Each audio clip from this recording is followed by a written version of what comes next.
कुछ तो समाज के लिए किया जाए, कुछ देश के लिए किया जाए, कुछ जात से ऊपर उठ करके किया जाए। और सही बात डॉक्टर एस पी तिवारी ने कहा कि उस समय जब संगठन का निर्माण हुआ तो आप बिल्कुल 1-2 साल के ही या 6 महीने साल भर के आए हुए थे जहानगर, लेकिन जो सहभागिता इनकी थी वो आज भी मुझे याद है। और उसमें हम लोगों ने अध्यक्ष बनाया था डॉक्टर गौरी शंकर जी को, काफी दिनों तक वो निर्वहन किए। लेकिन सब कुछ के बाद आज भी जब मेरे बड़े भाई इस बात को कहते हैं डॉक्टर साहब जिस दिन आप बैठ जाओगे उस दिन क्या होगा, मैं कहा मैं ऐसे बैठने वाला नहीं हूँ, मेरे बैठने के पहले तमाम इतने लोग तैयार हो जाएंगे। जैसे मेरा अपना छोटा भाई साजिद, अक्सर जब हमारी मुलाकात होती है तो दुकान से निकल के रोड पे आ जाते हैं, डॉक्टर 2 मिनट हमको समझ दे दीजिए। इतना अच्छा लगता है कि हम लोगों ने कुछ किया है, हम लोग कुछ पा रहे हैं। और ऐसी स्थिति में हम आप सब लोगों को आश्वस्त करना चाहते हैं कि निश्चित रूप से जो भी बात उभर के आई है कि कमियां किस में नहीं मिलती, कमी तो सब में है, वो भी हमारे पैसे में कमी है। आप ठेले पर लगे हुए मरीज को देखिए और 2 इंजेक्शन लगा दीजिए, अगर ठीक हो गया तो आपके ऊपर माले ही माले पड़ जाएंगे।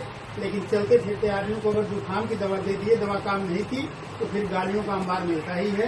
तो उसको छोड़ करके हमें किस पथ पे चलना है, उस पथ पे चलने की आवश्यकता है। और हम बहुत बहुत धन्यवाद अपने संचालक महोदय आदरणीय छोटे भाई त्रिपाठी जी को इसलिए दे रहे हैं कि इनको कहीं जाना था और बात ये हो रही थी कि कल इसको रखा जाए। मैं फोन किया डॉक्टर साहब को, इन्होंने कहा मैं तो आजमगढ़ हूँ। मैं कहा देखिए आजमगढ़ है, आप आ जाइए तब मैं बात बताऊंगा क्या है। तो इन्होंने कहा बताइए, मैं बहुत परेशान हूँ। मैं कहा बात खुशी है कि कोई ऐसी नहीं, आप आजमगढ़ से बगे आए और तुरंत आके ये भी आ गए। तो मैं तो एक दावा आज बता रहा हूँ आपको, जब तक ही रहेंगे, मैं ये नहीं करूँ मुझे अध्यक्ष पद पे आप लोगों ने आजीवन बना रखा है, अगर मेरे में कोई कमी रहेगी तो तुरंत बिना किसी सूचना को हमको रिवर्स कर दीजिएगा। लेकिन संगठन को कायम करिएगा, हम रहें चाहे न रहें, लेकिन संगठन होना चाहिए, ये मेरी आत्मा की मांग है।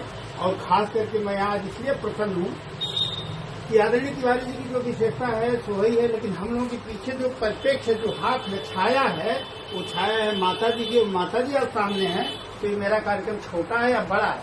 बड़ा है तो विशाल हो गया और छोटा है तो बड़ा हो गया, क्योंकि जिस सभा में माँ का आगमन हो गया तो सभा कभी छोटी हो ही नहीं सकती है, क्योंकि माँ ही एक ऐसी चीज है।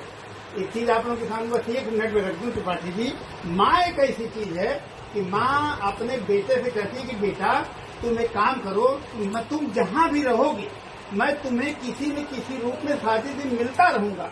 तुम जिस समय मेरी गोद छोड़ करके गोद में हो मुझे माँ कहोगे, जब पृथ्वी पर पैर रखोगे तो धरती को धरती माँ कहोगे, और जिस समय सरस्वती माँ के दरबार में तुम विद्या अध्ययन करने जाओगे उस समय सरस्वती को भी माँ कहोगे। अरे इतने नहीं, तुम जिस आसमान के नीचे रहते हो उस आसमान में भी माँ लगा है, पृथ्वी में भी माँ लगा है, आगे भी माँ है, नींद के रूप में निद्रा रूपेण भी माँ है, शक्ति के रूप में दुर्गा रूपेण भी माँ है, और विद्या के रूप में सरस्वती है।